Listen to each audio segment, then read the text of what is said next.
A question that I get asked probably more than any other on podcasts and webinars and on stages and from clients is, what is the future of AI hold?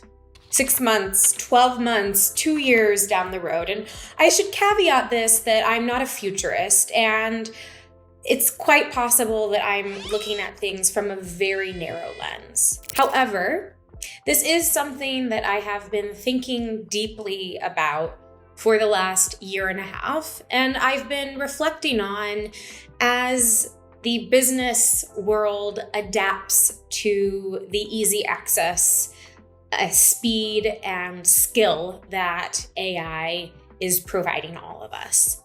And I think everybody is making a huge mistake in how they are looking at this. And that is that at least most conversations that I see, it's about how to do things faster, how to make things easier, how to take tasks off your plate. And absolutely, AI can be fantastic at that. In fact, I've made videos about it. So I'm not in any way dismissing the function that AI plays in this. However, the problem is that everybody has access to that.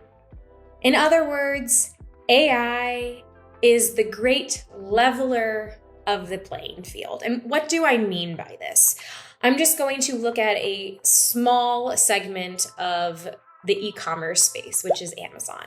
And not all that long in the past, businesses were able to differentiate themselves and grab more customers just by having a product page that was written in proper English.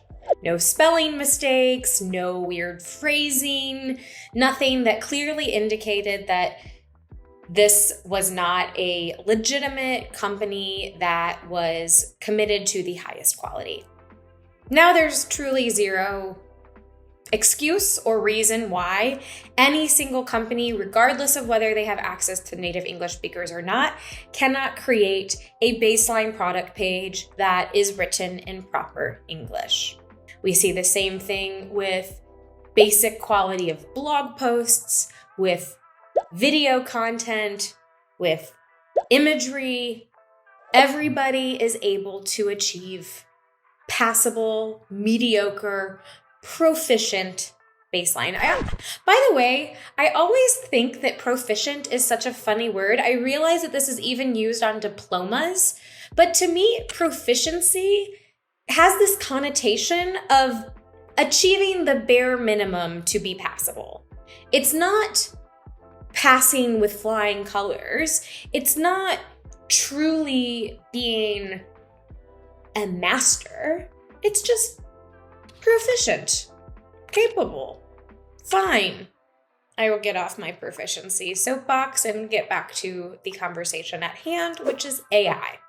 So, if AI is leveling the playing field, is creating less space and distance between you and your competitors, then what do you do?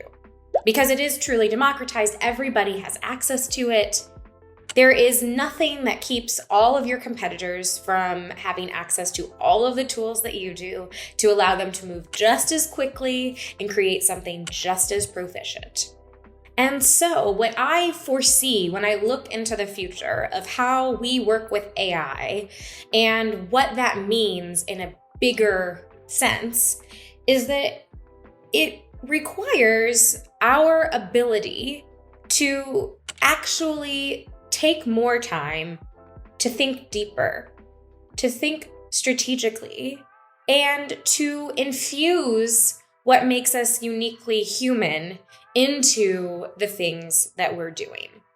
In fact, if we want to be able to stand out from the noise, grab attention, and ultimately connect, it's those human qualities that are going to allow us to do that. So what does that actually mean? I don't want to just make this purely philosophical. I want to give you concrete tools that you can use to put this in action. What that means is that you need to have a solid understanding of who your business is and who you are selling to. If you're not capable of doing those two things, then it's going to be very easy to plug and play with the AI, create something, create your product pages, create your websites, create your inserts, create your emails in a very proficient way.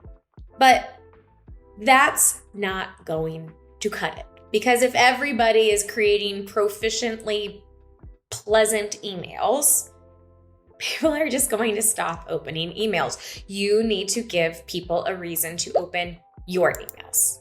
Because even emails are a space that has gotten flooded, not just with AI, but with Beehive and some of these other essentially newsletter arbitrage tools. So if you were wondering why you are all of a sudden on the mailing list of a bunch of companies you've never heard of, that might be why. I was very confused why I was suddenly getting so many emails. And then I saw an article, which I can link in the description, that explains all of this because it's actually quite interesting and can be an effective tool for growth.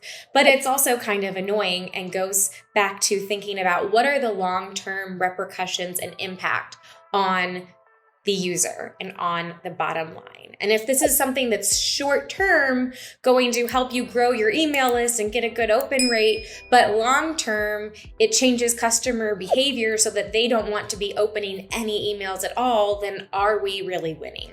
So to bring it back to the topic of AI and what the future holds, from what I'm seeing, the future is for those people that understand how to use and leverage AI for speed and ideation and pattern recognition and a lot of those things, but also to leverage it to create more time and space for deeper strategy and more thoughtful decision making and going that extra layer to really think about how to connect with people in a meaningful way. And if you want to do that, then you better watch the video that's coming up right now.